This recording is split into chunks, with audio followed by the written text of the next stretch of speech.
Em 2012, o número de prescrições de antidepressivos nos portugueses com mais de 65 anos aumentou 50%, quando comparado com 2011.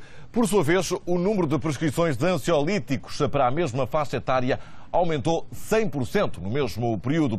Dados impressionantes que servem de mote para um encontro da área da psiquiatria que hoje começa em Lisboa. O psiquiatra Pedro Afonso é meu convidado nesta edição da Manhã. Doutor, muito bom dia, seja bem-vindo. Como está? Há aqui uma relação direta entre estes aumentos e a situação de crise que estamos a viver? Sem sombra de dúvida que a situação de crise económica, as dificuldades que as pessoas estão a ter, o desemprego também, é um fator que poderá, pelo menos em parte, explicar isto. Agora, o que foi surpreendente são estes dados relativamente aos escalões etários mais elevados, o que faz supor... Porque estamos a falar a partir de uma faixa etária que grande parte já não estará no ativo. Sim, mas de reparar, por isso mesmo também tem menos capacidade de reagir a esta situação.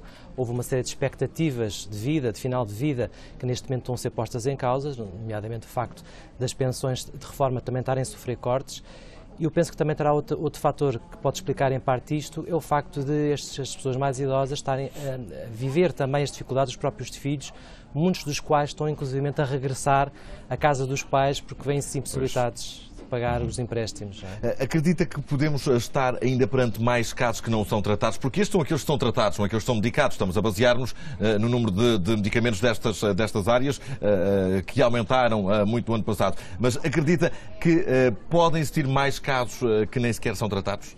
Sim, o que se verifica é que está a haver uma reação entre uma crise económica e o aumento do consumo de antidepressivos, nomeadamente em qualquer tipo de situação de catástrofe em que envolve um grande impacto emocional nas pessoas, há habitualmente esta correlação. Aconteceu o mesmo, por exemplo, no Japão, quando foi aquele terremoto, portanto verificou-se logo de imediato um aumento da prescrição deste tipo de fármacos. Eu não sei se de facto já chegámos ao limite, ou seja, se vai ainda haver mais casos, mas o aumento é muito significativo relativamente ao ano passado face ao ano anterior, portanto o que reflete de algum modo aquilo que se está a passar. A que é que pode levar uma depressão maltratada ou mesmo não tratada?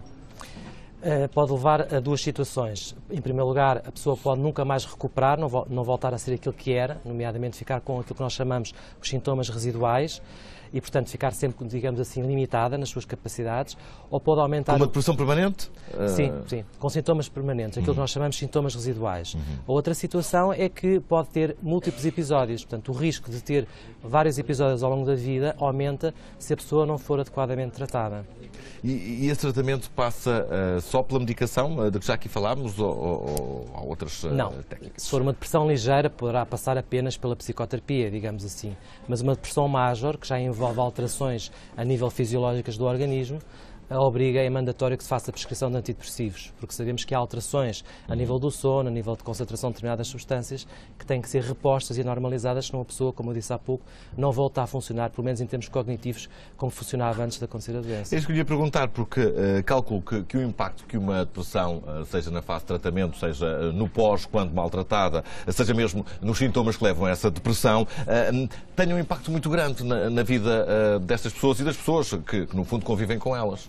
Tem um impacto já no sofrimento que causa à pessoa e àqueles que são próximos. Portanto, o sofrimento psicológico é bastante significativo.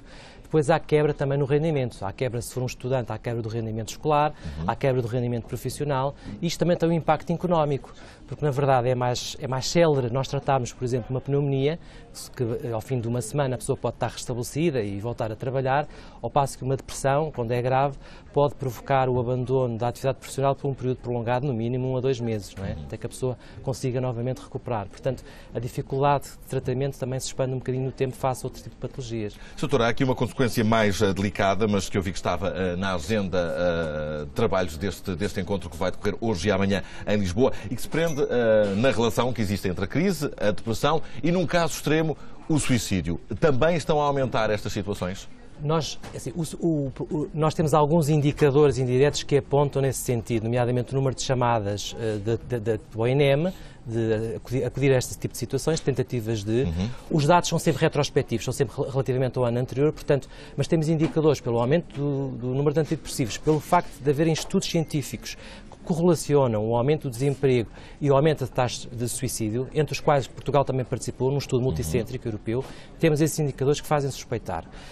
Nós trazemos cá num encontro que vamos debater no próximo fim de semana, portanto, um espanhol que vai falar sobre a correlação entre a crise económica e o suicídio, porque em Espanha também estão a passar algum problema idêntico ao nosso, nomeadamente com aquelas situações de despejos, como foram noticiados, ocorreu uma onda de suicídios decorrentes disso. Portanto, é um assunto que nos preocupa a todos, e a nós psiquiatras em particular, porque sabemos que estas situações têm sempre impacto a nível da saúde mental das pessoas. Dr. Pedro Afonso, muito bom dia, foi um gosto recebê-lo nesta edição da manhã. Até uma próxima oportunidade.